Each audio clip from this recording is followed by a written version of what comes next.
Salve, salve, vascaínos, aqueles que estão assistindo pelo YouTube, os vascaínos e vascaínas que estão aqui presentes no nosso escritório, aqui na Barra da Tijuca, no Rio de Janeiro. Hoje nós começamos a apresentação do projeto Somamos, para que todos os vascaínos conheçam aquilo que nós temos a entregar para o clube, qual é a nossa proposta e qual é a nossa visão de Vasco. Em primeiro lugar, vamos tentar entender o que é o Somamos. Somamos é um conjunto de projetos, um planejamento estratégico efetivo para o Clube de Regatas Vasco da Gama, um grande acelerador de receitas, porque nós vamos ver que hoje um dos nossos grandes obstáculos é conseguir melhorar a nossa receita. Ele foi construído através de uma lógica de mercado, ou seja, ele não foi construído através de uma abstração intelectual, ele não foi construído através de uma ideia de Vasco que você tem. Nós fomos ao mercado, nós encontramos pessoas do mundo todo, empresas do mundo todo, potenciais parceiros, potenciais investidores, e tentamos ver o que seria possível de ser desenvolvido em favor de um clube poderoso como o Vasco, mas muito cambaleado nos últimos anos. Então, tudo aquilo que é proposto no Somamos vem a partir de uma lógica de mercado, vem construído através daquilo que o mercado sinalizou que era possível ser oferecido, ou seja, não foi uma estratégia de venda, foi uma pesquisa do que é possível ser comprado. Então, nesse particular, o Somamos ele se distingue de qualquer outro projeto à medida que ele se inicia, ele se origina no mercado. Ele é também a proposta de um novo modelo de negócio. Nós entendemos que isso é vital para o Vasco hoje, porque o modelo de negócio que o futebol brasileiro como um todo está praticando é um modelo que está ultrapassado, está antiquado, especialmente no nosso clube. Então, nós chegamos à conclusão de que não adianta quem irá lá ser o presidente se não tiver um novo formato, se não tiver um novo modelo de negócio. Então, o Somamos, ele propõe também um novo modelo de negócio para a gestão do Vasco, especialmente para o futebol brasileiro. Lembrando que Somamos é uma sigla de Somos o Maior do Mundo, sim, que é a visão de Vasco que a gente tem, que nós vamos falar isso aí em uma das apresentações mais lá na frente, quando nós propomos uma nova identidade organizacional para o clube. O Somamos, enfim, ele apresenta uma solução financeira ou soluções financeiras para o Vasco. Nós entendemos hoje que o grande problema do clube, que gera toda uma crise técnica e toda uma crise política, é a crise financeira. Então, nós, através do Somamos, através dessa nova formatação de um modelo de negócios, a gente traz uma solução financeira para o clube. Todo planejamento estratégico, ele se inicia com a chamada análise SWOT. SWOT são siglas em inglês que significam Strengths, Weakness, Opportunities e Threats, que é forças, fraquezas, oportunidades e ameaças. Em português, a gente diz carinhosamente análise fofa, no qual você analisa primeiro quais são as forças do clube, ou da instituição que você está analisando, que você está propondo um planejamento estratégico, quais são as fraquezas, quais são as oportunidades que se colocam e quais são as ameaças para a execução dessas oportunidades. Então, todo planejamento estratégico ele começa com uma análise SWOT e o Somamos ele começa exatamente fazendo essa análise estratégica através dessa análise SWOT. Então, em primeiro lugar, o primeiro capítulo do Somamos, após a introdução, é justamente uma análise das forças do clube. Depois, a análise das fraquezas do clube. Em terceiro lugar, a análise das oportunidades. E, em quarto lugar, a análise das ameaças, para que a gente possa efetivamente propor um plano para o Vasco. Então, nenhum plano que possa ser proposto, nenhum planejamento que possa ser proposto para nenhuma organização, seja ela uma empresa ou uma instituição, ela pode ser feita com qualidade se você não fizer a chamada análise SWOT. Aqui não nos cabe ainda detalhar todos os pontos de cada uma das forças, de cada uma das fraquezas, de cada uma das oportunidades, de cada uma das ameaças, porque isso será colocado aí para vocês vascaínos ao longo das nossas apresentações. Hoje nós vamos nos concentrar em analisar nossas forças e fraquezas. Então, em primeiro lugar, vamos analisar as nossas forças. A primeira das nossas forças é quem nós somos e quem nós homenageamos. Nossa proposta de visão de Vasco, ela começa com a resposta a um questionamento de quem nós somos. Quando eu estava na Itália, em Milão, um CEO de uma grande empresa de naming rights, a Infront, me perguntou por que eu investiria no Vasco, não investiria em outros grandes clubes do Brasil. E eu disse a ele, porque o Vasco é diferente. E o que faz o Vasco ser diferente são exatamente os seus pontos de força, os seus pontos fortes. É isso que nos faz diferente. A primeira coisa que diferencia o Vasco de qualquer outro clube é o fato de que o Vasco homenageia uma pessoa. A maior parte dos clubes do mundo homenageia um lugar. Por exemplo, Botafogo é um lugar, Flamengo é um lugar, Santos é um lugar, São Paulo é um lugar, Chelsea é um lugar, Manchester City é um lugar, Manchester United é um lugar, ou seja, os clubes em geral, eles homenageiam um lugar, Bahia, Vitória, Coritiba, e nós homenageamos alguém. Isso já nos distingue porque nós optamos por homenagear um ser humano, uma pessoa, e não uma coisa, um lugar. Então isso já é um caractere de distinção quando trabalhado numa estratégia de marketing de diferenciação. E quem nós homenageamos tem uma peculiar importância na história das navegações, na história do mundo. Nós homenageamos o navegador Vasco da Gama, que foi a primeira pessoa a encontrar o caminho marítimo para as Índias. À época, o comércio mundial era dominado pelos árabes, era dominado pelos muçulmanos, em função do fato de que eles conseguiam, através das rotas terrestres, bloquear o acesso dos cristãos europeus até as especiarias do Oriente. E foi Vasco da Gama que, através do mar, encontrou uma nova rota de comércio. Então, Vasco foi um grande desbravador, um grande explorador, fez a maior navegação da história mundial. Naquele tempo, ninguém tinha navegado por tanto tempo quanto Vasco da Gama navegou. Foram meses e meses de viagem, saindo de Lisboa até chegar em Calicut, na Índia. Então, Vasco, com isso, cria um novo desenho para a humanidade, um novo desenho para a Europa. A Europa é o que é hoje, graças a essas descobertas do caminho marítimo feita por Vasco da Gama. O desenho do mundo globalizado, com a Europa como parte do centro do mundo, se deve à navegação que Vasco da Gama empreendeu. Eu tive muita dificuldade quando eu levei o tema de buscarmos parceiros e investidores internacionais para o Oriente Médio, em função do fato de que devemos lembrar também de que toda essa perspectiva e descoberta de Vasco da Gama significava também um contexto de guerras religiosas. Então, a navegação de Vasco da Gama foi feita sobre o reinado de Portugal, que buscava, na verdade, fazer uma última cruzada contra os muçulmanos. O objetivo final era a retomada de Jerusalém.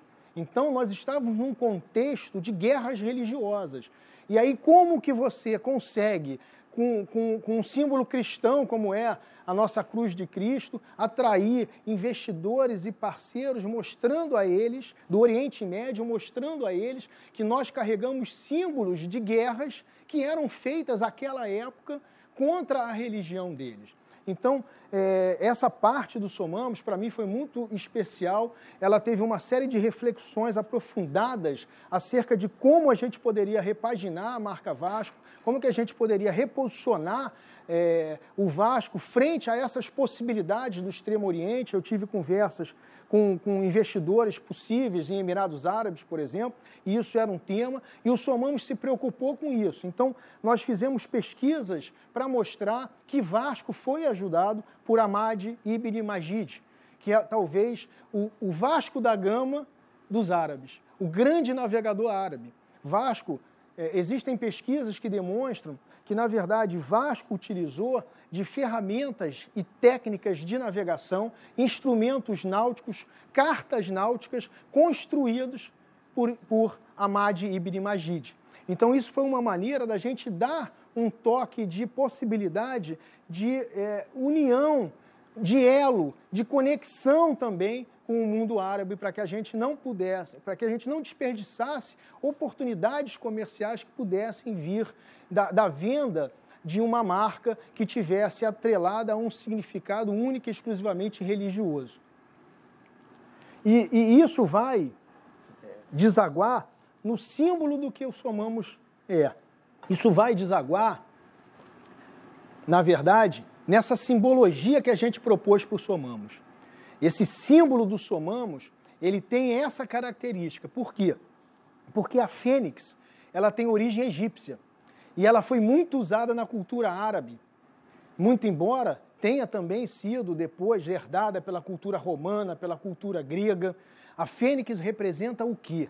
Representa um pássaro que ressurge das cinzas, que representa os ciclos da imortalidade da alma, representa os estágios da vida, os estágios da natureza, os diversos ciclos da natureza. Então a fênix é sempre um símbolo utilizado para aqueles que estão numa situação de baixa, entenderem que pode vir um momento de alta na sua vida, porque tudo é um ciclo. E é isso que a gente simboliza com o Somamos, um ciclo complicado do Vasco, um ciclo complexo, um ciclo difícil, um ciclo de dificuldades, e a gente simboliza o Somamos como uma possibilidade de nós ressurgirmos, de nós termos agora um círculo virtuoso, sairmos de um círculo vicioso e entrarmos num círculo virtuoso através dessa imagem. Então vocês veem que a fênix ela está estilizada, construída aí como proposta do nosso grande Rafa Design, com um V estilizado de Vasco. Vocês podem ver que tem um V aí na fênix de Vasco.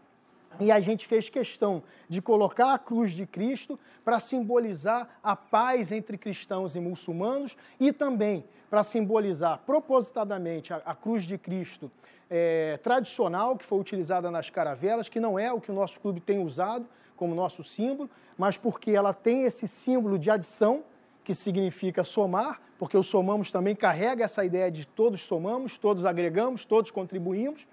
E também, de propósito, a cruz é branca para simbolizar a pacificação que o Somamos propõe. Então ele propõe nesse símbolo aí uma pacificação histórica, né, entre os povos do mundo, para que a gente possa ter esse caráter de um Vasco global, de um Vasco internacional, porque um dos projetos do Somamos é internacionalizar a marca Vasco.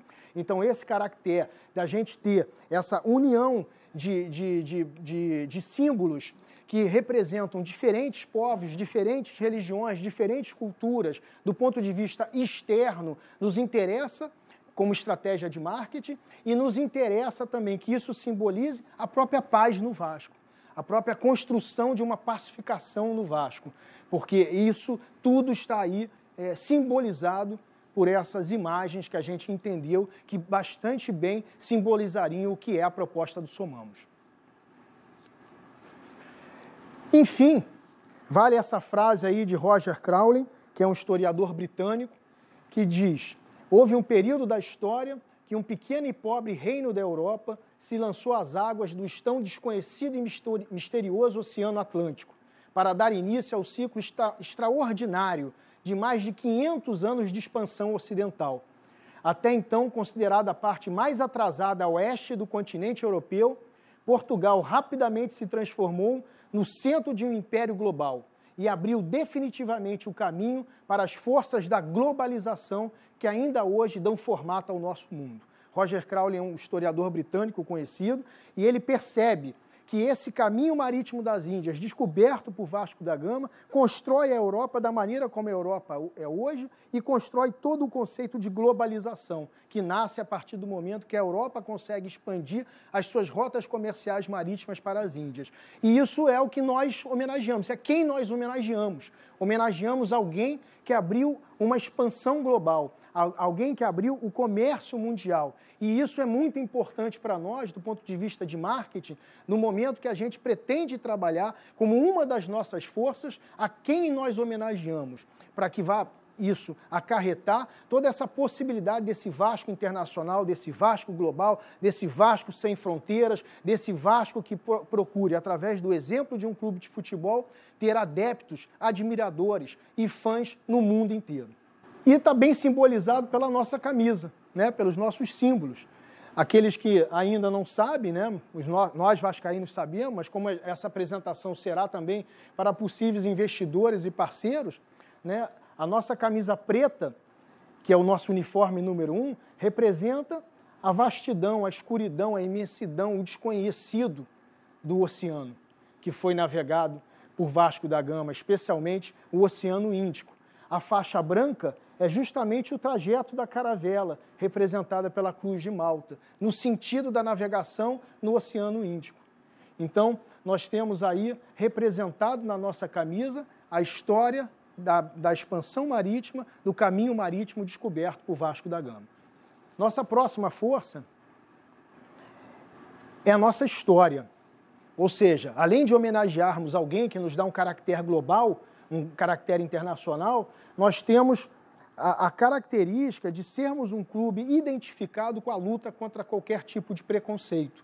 Todos nós conhecemos a nossa resposta histórica, no qual nosso presidente, Prestes, preferiu não desclassificar atletas negros, pobres e operários para continuar jogando em uma outra liga que não estivessem os grandes clubes do Rio de Janeiro à época, que não aceitavam que pobres, negros e operários jogassem futebol.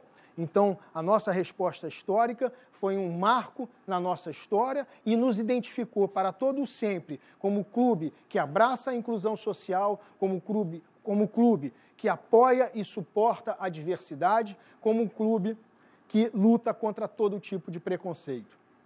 Mas nós ainda sofremos muito bullying, porque à medida que o nosso time de futebol ele ia vencendo os jogos com aquela combinação de pobres e ricos, negros e brancos, à medida que aquilo ia acontecendo, o nosso time chamava muita atenção das multidões. Muitos e muitos jogos com muito público, o que não era comum à época. Então o Vasco é realmente o verdadeiro clube do povo, à medida que aquela combinação de negros e pobres e operários e brancos jogando futebol juntos atraíram o público que queriam ver aquele time que tinha justamente essa mistura, essa combinação de pessoas de diferentes níveis sociais e raciais praticando um esporte juntos. Só que, apesar disso, os outros clubes faziam chacota do Vasco, porque o Vasco, dos grandes clubes do Rio de Janeiro, era o único à época que não tinha um estádio. E aí, a nossa outra força, além da nossa história de superação e de luta contra o preconceito, é a nossa história do engajamento da nossa torcida. O maior patrimônio do Clube de Regatas Vasco da Gama é a capacidade da sua torcida de se engajar, a capacidade da sua torcida de contribuir, a capacidade da sua torcida de construir. E assim foi construído o São Januário. Trago aqui uma foto colorida artificialmente, né, em laboratório, pelo Humberto Quintas, que é vice-presidente da British Petrol, um grande vascaíno, né, o conhecido astronauta vascaíno, e que está conosco aí nessa jornada também, e nos cedeu essa foto linda da pedra fundamental de São Januário, colorida artificialmente, porque à época não se tinha foto colorida. Muito bem, então construímos São Januário, e quem construiu São Januário foram os torcedores do Vasco, foram os grandes vascaínos, foram os donos de padaria, foram os donos de botequim. Então o Vasco tem toda essa conexão com Portugal, tem toda essa conexão com a sua gente, é um clube da gente, do povo, do vascaíno, e essa conexão com a torcida precisa ser resgatada de maneira a gente ter novamente o clube dos sonhos que todos nós sonhamos. Uma recente demonstração da nossa força foi a nossa alavancagem impressionante de números de sócios torcedores, onde chegamos a 183.664 sócios torcedores, quando éramos apenas 30 mil. Isso nos tornou o maior clube da América do Sul em número de sócios torcedores, o maior clube do Brasil e o quinto maior do mundo. E isso com todas as dificuldades, com toda a escassez de títulos que nós estamos tendo, com todas as complexidades políticas que nós temos no nosso clube hoje, nós conseguimos chegar a esse número impressionante de associações. Recentemente foi renovado a mais de 100 mil sócios torcedores, onde a única vantagem desse sócio torcedor é poder ter um desconto no ingresso de uma partida que ele não vai poder assistir hoje por conta da pandemia. Então, isso é uma demonstração de que o nosso torcedor é capaz simplesmente de doar para o clube sem ter absolutamente nada em troca. Então, uma das nossas forças é quem nós homenageamos e tudo o que isso pode significar. Em segundo lugar, o nosso engajamento da nossa torcida. Em terceiro lugar, a nossa história. Recapitulando, em primeiro lugar, das nossas forças, quem nós homenageamos e tudo o que isso pode significar. Em segundo lugar, a nossa história magnífica de luta contra o preconceito. E, em terceiro lugar, o engajamento da nossa torcida, que não há igual no mundo inteiro. Em quarto lugar, como força do Vasco, e está atrelado a todo esse sentido de inclusão social, de luta contra preconceito, está as nossas entregas sociais. O Vasco sempre foi preocupado com entregas sociais para as comunidades do entorno dos seus equipamentos. Então temos a Barreira, temos Arará, temos Tuiuti, temos Mangueira, agora com o nosso centro de treinamento, temos Cidade de Deus. Então temos aí toda uma preocupação social e o nosso projeto não poderia deixar de lado essa preocupação e daquilo que nós vamos mostrar a vocês aí que a gente pretende construir para o Vasco, todas as nossas entregas de melhoria da nossa performance esportiva, todas as nossas entregas de aumento dos nossos patrimônios, dos nossos equipamentos, de reforma de São Januário, são pensadas também sempre do ponto de vista do que nós poderemos gerar de renda, emprego e oportunidade para essas comunidades. Isso é Vasco, isso faz parte do Vasco. O Vasco é um clube que tem essa preocupação social, que tem esse interesse de estar sempre trabalhando a inclusão social. Outra força do nosso clube, que complementa toda essa preocupação social, é o fato de nós nos preocuparmos em dar educação aos nossos atletas. Nós temos um colégio dentro do Vasco da Gama, cujo projeto que nós temos é aumentar a capacidade desse colégio para 600 alunos, para que a gente possa entregar ainda mais, não só para os nossos atletas, para os filhos dos nossos funcionários, mas também para as comunidades com bolsas que possam participar do nosso projeto de expansão do Colégio Vasco da Gama, como mostraremos em algum dos programas posteriores. Então, o Vasco se preocupa também com esse lado educacional, com a educação dos seus atletas e das pessoas que estão no seu entorno. Também o Vasco se preocupa com o esporte paralímpico. É um grande campeão do esporte paralímpico, é o Clube do Rio de Janeiro que abraça o esporte paralímpico, lamentavelmente foi desativado esse ano, mas certamente a partir do dia 1º de janeiro de 2021, se assim o vascaíno nos eleger, nós vamos resgatar o esporte paralímpico, porque isso faz parte da ecleticidade do que é o Vasco, da inclusão social e também da preocupação que tem em entregar esportes olímpicos e paralímpicos para toda a comunidade, para toda a sociedade. Por fim, nós temos as nossas glórias. Também é uma das nossas forças, as nossas glórias, as nossas conquistas, não só no futebol, e vejo aí o Mauro beijando a Taça Libertadores da América, mas também em todos os outros esportes que nós já participamos. O Vasco já participou, de alguma maneira, de 58 diferentes esportes. Já levou 129 atletas às Olimpíadas. Então, o Vasco é muito mais do que futebol. O Vasco é um clube eclético do ponto de vista esportivo e quer continuar sendo assim, porque isso também é inclusão social. Isso também gera oportunidade social e isso também faz parte das nossas finalidades sociais estatutárias. Agora vamos analisar as nossas fraquezas. Fraquezas essas que esperamos sejam apenas passageiras e que com o projeto Somamos possamos fazer com que nossas forças se preponderem em função dessas fraquezas através das oportunidades que se aplicam na análise SWOT que estamos fazendo. Quais são as nossas fraquezas atualmente? Vivemos 3 grandes crises no Vasco. A crise financeira, a crise técnica e uma crise política. O grande nascedor dessas crises, certamente, é a crise financeira. A crise financeira, ela acaba fazendo com que cada vez mais você tenha resultados esportivos ruins, e com resultados esportivos ruins, você cria turbulência política, porque a tendência, infelizmente, de boa parte dos seres humanos é sempre buscar encontrar culpados. E aí um culpa o outro.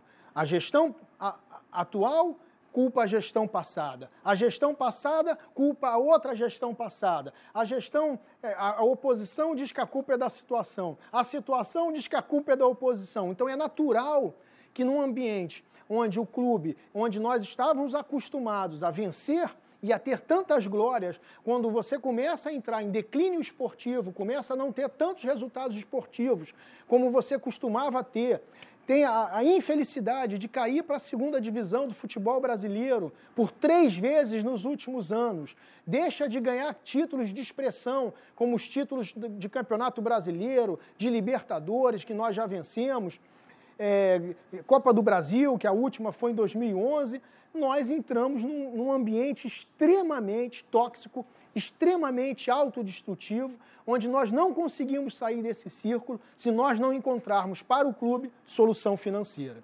Então nós temos certeza absoluta que o grande precursor de todas essas crises que nós temos é a questão financeira. A solução financeira, ela certamente vai resolver o problema da crise financeira que nós temos, vai ter um impacto positivo do ponto de vista esportivo e isso vai nos dar mais alegria, vai nos dar um ambiente melhor, um ambiente menos conturbado, uma política mais saudável e certamente o Vasco vai passar a viver um outro momento na sua história se nós conseguirmos superar essas crises, especialmente a crise financeira. Então, a nossa grande fraqueza hoje são as crises que nós vivemos. A crise financeira, a crise técnica e a crise política.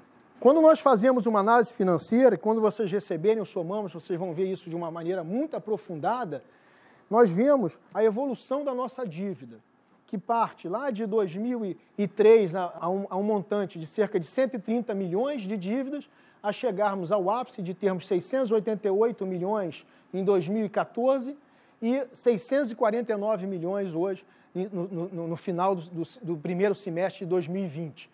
A evolução da nossa dívida, ela se dá em alguns momentos especiais, eu não quero fazer disso uma análise política, mas o fato é que hoje nós temos que conviver com uma dívida de 650 milhões de reais aproximadamente, conforme números atualizados em 2020. Vale aqui dizer que os números aqui colocados não estão corrigidos, é uma análise meramente histórica. Nós não fizemos a atualização dos valores pretéritos, porque entendemos que esse retrato é melhor para você fazer uma análise comparativa financeira. Toda vez que você faz uma análise financeira de forma comparativa, é importante que você tenha dados de valores históricos, porque senão você tem a possibilidade de estar maquiando as finanças para poder dizer que a dívida melhorou ou piorou. E vale aqui também dizer que o problema maior não é você ter dívida. Outros clubes de futebol têm dívida. A dívida do Vasco é a 7ª do Brasil. Ou seja, existem 6 outros clubes brasileiros de primeira divisão, grandes clubes, que têm dívidas maiores do que a do Vasco. E não só clubes de futebol. Grandes empresas também têm dívidas. Então, a dívida faz parte de como você organiza a sua gestão. A gestão profissional, ela inclui a capacidade de você lidar com as dívidas. O grande problema não é a existência de dívida, o grande problema é a falta de fluxo de caixa positivo. Se você não tem fluxo de caixa positivo, você não consegue operar com qualidade a sua instituição. Então, nós temos esse problema crônico no Vasco há muitos anos, onde você não tendo fluxo de caixa positiva, as penhoras batem a porta, através das dívidas de curto prazo que não estão equacionadas, e com isso você tem dificuldade de conseguir operar. É o tal do cobertor curto, no qual você tem um montante que não é capaz de cobrir toda a despesa que você tem momentânea. Quando você analisa a receita do clube, a gente vê que somente em 3 anos da nossa história, desde 2003, e todas essas fontes, todos esses dados são as publicações oficiais do clube, tá? Nós analisando a evolução da receita do Vasco, nós vemos que apenas em 3 anos nós ultrapassamos 200 milhões de reais. Desde 2003 até hoje, em 17 anos de operação, nós só ultrapassamos 200 milhões de reais anuais em 3 anos, em 2016, 2018 e 2019. No ano de 2020, nós estamos com a receita no primeiro semestre de 88 milhões aproximadamente. Ou seja, ela vai ser, se continuar assim, inferior a 180 milhões de reais em 2020. Quando você olha esse gráfico aqui, pode dar a impressão de que, de alguma maneira, né, com um ano um pouco pior aqui, um outro ano um pouco melhor ali, mas pode dar a impressão de que a nossa receita está evoluindo, está aumentando nos últimos 4 anos, né, nos últimos 5 anos talvez. Né, o gráfico dá a impressão de um aumento de receita. Mas quando a gente dolariza, que é uma análise importante de você fazer, você sempre fazer uma análise de você quer ver se você está evoluindo sua receita ou não, é muito importante você verificar isso em moeda forte. Então, quando você dolariza, você vê que tem uma influência da moeda muito grande aí. Quando você examina a evolução da receita do Vasco em dólar, você vê que em 2019 nós não estamos melhores do que nós estávamos, por exemplo, em 2011, né? 2012, que por coincidência foi quando nós tivemos o último título de campeonato nacional. Exatamente quando nossa receita estava no pico da nossa evolução, quando dolarizada, quando analisada em moeda forte. Exatamente em 2011, nós ganhamos a Copa do Brasil. Nós vemos que, quando nós analisamos as finanças, as receitas especialmente, em moeda forte, nós vemos que existe uma queda média no que estamos arrecadando. E 2020, tudo bem que teve a pandemia e tudo mais, mas temos aí uma receita pífia histórica do ponto de vista, levando em consideração que isso aqui é só um semestre, né, mas se assim prosseguir, teríamos uma receita de 32 milhões de dólares, muito inferior ao nosso histórico dos últimos anos. Se vendermos o Thales Magno, talvez cheguemos aí a 50 milhões de dólares, que é mais ou menos o nível de receita que nós estamos, menor do que o nível que nós tínhamos quando nós fomos campeões nacionais pela última vez, que era em torno de 70 milhões de dólares. Quando analisamos a nossa posição no Campeonato Brasileiro média nos últimos 20 anos, né, desde 2001 até agora, nos últimos 19 anos, porque 2020 nós não colocamos aqui, nós vemos que nós temos uma oscilação aí, tivemos algumas posições um pouco mais honrosas, né, mas não para o que a gente está acostumado, mas fomos segundo colocado em 2011, fomos sexto colocado em 2006, fomos sétimo colocado em 2017. Tirando esses 3 anos, quinto colocado em 2012, quer dizer, tirando sétimo, quinto, segundo e sexto em 4 anos, em 19 anos nós ficamos na segunda página da tabela. Ou seja, em 80% dos campeonatos brasileiros que nós disputamos nos últimos 19 anos, 80% das vezes nós ficamos na segunda página da tabela. Quando nós fazemos uma conta aqui, porque, só para explicar, esse 21, 23 e 23 foram os anos que nós caímos. Então, em termos de análise de colocação na tabela, nós colocamos como 20 da primeira divisão, mas, se nós formos campeões da segunda divisão, 21º colocado. Como fomos terceiro colocado da segunda divisão 2 vezes, 23º colocado. Então, se a gente pega a média de colocação, ou seja, se você soma todas as posições na tabela no Campeonato Brasileiro, desde 2001, e divide pelo número de anos que aí estão, a classificação média é 12º lugar. 12º lugar. E aí vamos ver que coincidência interessante. Somos o 12º lugar em receita. A nossa posição média no Campeonato Brasileiro nos últimos 20 anos corresponde exatamente à nossa colocação em arrecadação no Brasil atualmente. Ou seja, somos o 12º clube em receita no Brasil. Somos o 12º colocado médio no Campeonato Brasileiro nos últimos 20 anos. Os números não mentem. Precisamos de quê? Urgentemente, aumentar as nossas receitas. Se queremos efetivamente voltar a disputar títulos, voltar a vencer campeonatos importantes brasileiros, precisamos melhorar a nossa posição de arrecadação. Precisamos aumentar a nossa receita. Na próxima apresentação, inclusive, vamos mostrar que a nossa classificação em despesa também não é um absurdo. Estamos mais ou menos colocados na mesma situação em despesa, ou seja, o nosso problema não é reduzir despesas, porque existem 11 outros clubes ou 12 outros clubes que gastam mais do que nós. O nosso grande problema, que por coincidência, entre aspas, porque não há coincidência quando você faz uma análise matemática, é que a nossa posição na tabela do Campeonato Brasileiro corresponde exatamente à nossa posição em arrecadação entre os clubes brasileiros. Somos o 12º em arrecadação, somos o 12º em posição média no Campeonato Brasileiro. Essas são as nossas fraquezas. A nossa principal fraqueza é a nossa baixa receita. E a nossa solução precisa ser financeira, para que a gente possa ter um modelo de negócio, que nós possamos ter uma receita maior. E através dessa receita maior, nós conseguimos voltar a disputar títulos. Toda política de austeridade, única e exclusivamente para reduzir despesas, não vai melhorar a nossa capacidade de arrecadação. Nós vamos continuar mais ou menos nessa posição de 12º, mostraremos semana que vem, talvez, na melhor das hipóteses, ficaremos como a 9ª força, o que ainda é muito pouco para o que a gente pretende, em termos de sermos quem somos e termos nos acostumado com as glórias que nos acostumamos. Muito obrigado e vai dar Vasco!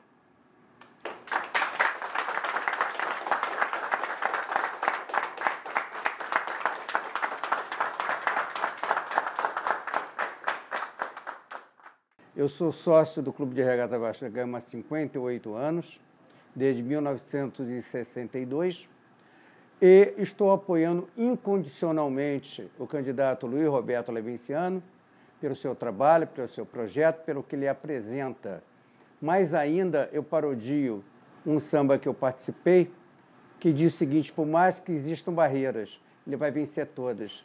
Eu vim para vencer no seu ninho, o Ninho Vasco, ele vai vencer.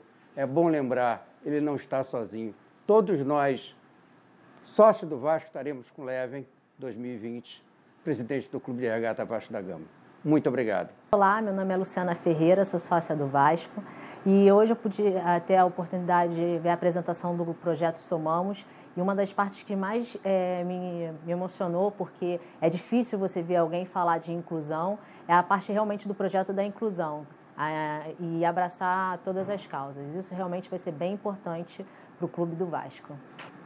Trabalhei nos principais clubes do Rio de Janeiro e agora estou vendo a apresentação do Levenciano, extremamente feliz, vendo uma pessoa jovem, dedicada e com a visão, principalmente do Vasco da Gama, principalmente na parte financeira, na parte de organização e na parte de união entre os vascaínos. Acho que ele é a pessoa certa.